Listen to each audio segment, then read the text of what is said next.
मुझो सामीन अस्सलाम वालेकुम। सिलसिलो फ़न ऐं फ़नकार साण करे अव्हांजो पंहिंजो मेज़बान मशहर हिकु दफ़ो ॿीहर अव्हांजी ख़िदमत में हाज़िर आहियां।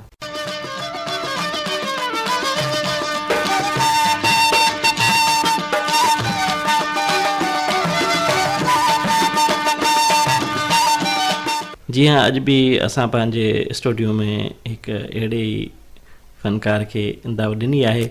उहो असांजे स्टूडियो में मौजूदु आहिनि। अचो त हुन सां साणसि ॻाल्हि ॿोल शुरू कयूं। मोहतरम साईं, अस्सलाम वालेकुम। साईं वालेकुम सलाम। साईं, तव्हां प्रोग्राम जे आगाज़ में असांजे ॿुधंदड़नि खे पंहिंजो मुख़्तसर तारुफ़ करायो। जी साईं, मुंहिंजो नालो असुल में ग़ुलाम अली नूनारी आहे। मुंहिंजो वाल साहिबु इनायत अली फ़क़ीर नूनारी, जंहिंजा कलाम रेडियो पाकिस्तान जे हैदराबाद खां रिकॉर्ड थियल आहिनि, जेके अञा ताईं हलंदा रहंदा आहिनि। मां उनजो शागिर्दु आहियां।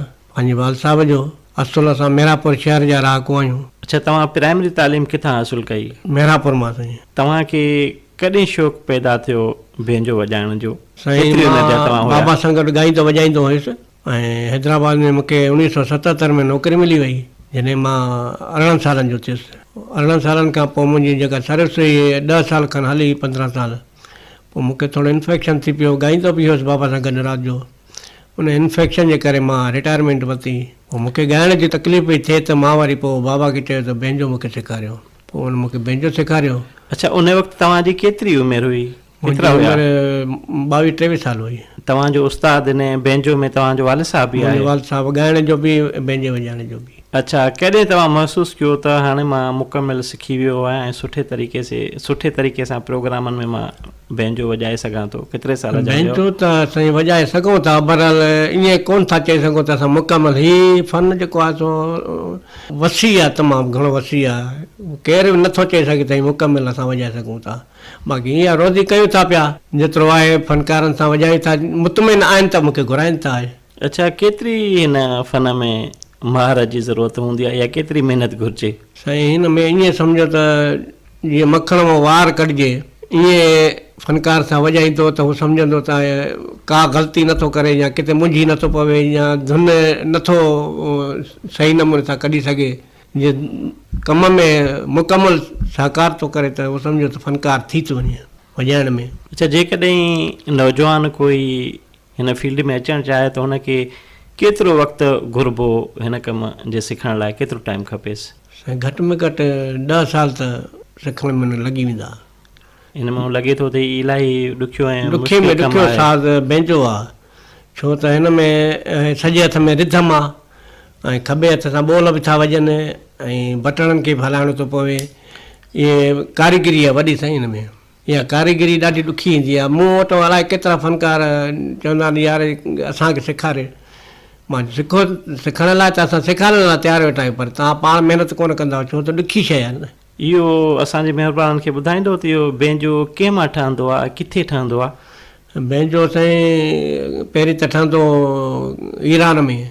जी, ईरान खां पोइ कराची में मकरानी ठाहींदा हुया। हाणे त नवाबशाह में जमील अहमद आहे कारीगर हिकिड़ो, उहो ठाहींदो आहे।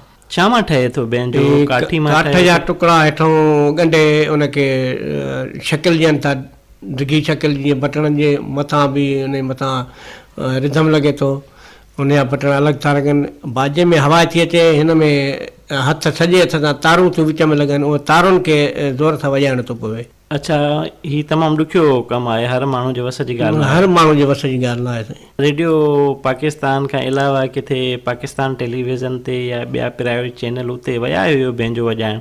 मां सिर्फ़ु ख़ैरपुर रेडियो ऐं हैदराबाद रेडियो ते बेंजो वॼायो। उन खां अॻु में ॻाईंदो टेलीविज़न ते बि अलाए केतिरा प्रोग्राम कया अथमि ॻाइण जा। अच्छा, जेके महफ़िलूं या प्रोग्राम थियनि था या किथे फ़नकारनि जी रिकॉर्डिंग थिए थी त तव्हांखे घुराईंदा आहिनि? हा बिल्कुलु, हाणे बि रिकॉर्डिंग आहे घोटकी में। उन घोटकी रिकॉर्डिंग ते मां वेंदुसि, 2 ॾींहंनि में फ़नकार घुराईंदा आहिनि मूंखे। अच्छा, तव्हां त पंहिंजे वालिद साहिब खां सिखिया हासिलु कई? जी। पोइ तव्हां कुझु शागिर्द तयारु कया आहिनि या न? शागिर्द आहिनि, 2 शागिर्द आहिनि मुंहिंजा। अच्छा, उहो कीअं था वॼाइनि बेंजो? उहे हाणे सिखी तयारु थियनि था पिया। हाणे उनखे साल खनि लॻी वेंदो, अञा तयारु थी वेंदा इंशाअल्लाह। अच्छा, इहो जॾहिं की तव्हां नए फ़नकार सां ॻाईंदा आहियो त तव्हांखे का परेशानी थींदी आहे या न? ज़रूरत आहे, हाणे हर कंहिं फ़नकार जो पंहिंजो ख़्यालु हूंदो आहे। जिन सां रोज़ु वॼाईंदा आहियूं उनजे ख़्याल खे असां वाक़ुफ़ु थी वेंदा आहियूं। त किथां शुरू कंदो, कहिड़ी रागणी शुरू कंदो, कहिड़ी धुनूं ॻाईंदो, उहो असांखे ज़हन में वेहिजी वेंदियूं आहिनि। बाक़ी जेको नओं फ़नकार हूंदो आहे उन जी ज़हन खे तकड़ में असां कोन सम्झी सघंदा आहियूं। जेसि ताईं हिकु ॿ महफ़िल कयूं, ॿ टे महफ़िलूं कंदा आहियूं, पोइ उनखे बि सम्झी वेंदा आहियूं। तव्हां ॿुधायो तक़रीबन तव्हां केतिरनि धुननि ते इहो साज़ वॼाए सघो था? असां त जेके बि रागणियूं आहिनि टोटल सभिनी रागणियुनि मां जेका बि धुन हूंदी वॼाए वेंदासीं।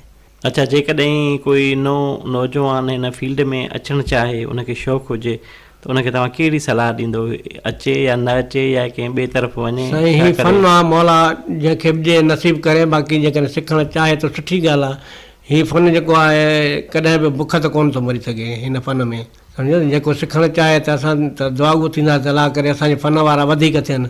अच्छा, हीउ जेको तव्हां फ़न कयो था, इन सां तव्हांजो या तव्हांजे बचड़नि जो या घर जो गुज़र सफ़र थी थो वञे? मौला जा करम नवाज़ियूं आहिनि, मौला जा अहसान आहिनि। अच्छा, महफ़िलुनि में प्रोग्रामनि में वेंदा आहियो त ज़ाहिर माण्हू तव्हां सां प्यार बि कंदा हूंदा, अदब एतिराम बि कंदा हूंदा? असांखे त किथे किथे असांखे इनाम बि ॾींदा आहिनि, ऐं किथे किथे फ़नकार खे चवंदा बि आहिनि, त एतिरो बि चवंदा आहिनि त जे पंहिंजे वारो तोसां न वञे अॼु त तोसां एतिरी महफ़िल तुंहिंजी न थिए हा। अच्छा, या ईअं कोई जीअं सचल अवॉर्ड हूंदो आहे, भिरशा जो हूंदो आहे, त बेंजे वॼाइण जे तरफ़ां कोई तव्हांखे अहिड़ो प्राइड ऑफ परफॉर्मेंस कोई अवॉर्ड मिलियो आहे हीअं ताईं या न? न, अञा असांखे कोन मिलियो। या सर्टिफिकेट वग़ैरह हुजनि जेके मञता तौर ते? सरकारी तरफ़ सां असांखे को अवॉर्ड कोन मिलियो आहे, न को सर्टिफिकेट मिलियो आहे। बहरहाल, जेके सामिन हींअर तव्हांखे रेडियो सेट ते ॿुधनि था तव्हांजी गुफ़्तगू, त जेके सिखंदड़ आहिनि नवां इहे बेंजो जा, उन्हनि खे तव्हां कहिड़ो पैगाम ॾींदो, त उन्हनि खे छा करणु? असां उन्हनि खे चवंदासीं त महिरबानी करे महिनत कनि। ईअं न जो ॿ कलाम वॼाए फ़नकारनि खे पतियूं वठनि था, त पोइ पती वठण खां पोइ हुननि जी दिलि नथी चए सिखण ते वधीक। पोइ उहो चवंदा त जॾहिं असांखे पती ख़र्चु मिले थो त पोइ छा लाइ सिखूं। ॻाइणो बि ईअं कंदा, नवां जेके हिनमहिल ॻाइणा पैदा थिया आहिनि उहे 4-8 कलाम ॻाए था वञनि, पोइ चवंदा बसि हाणे असांखे पैसो मिले थो, बाक़ी सिखूं छा लाइ। जॾहिं त असां फ़नकार सां वेहंदा आहियूं त चवंदा तव्हां फलाणी रागणी ॻाए, न त फ़नकार खे पाण खपे त असांखे रागणी ॿुधाए। जी जी, बाजे मां कढी ॾेखारे।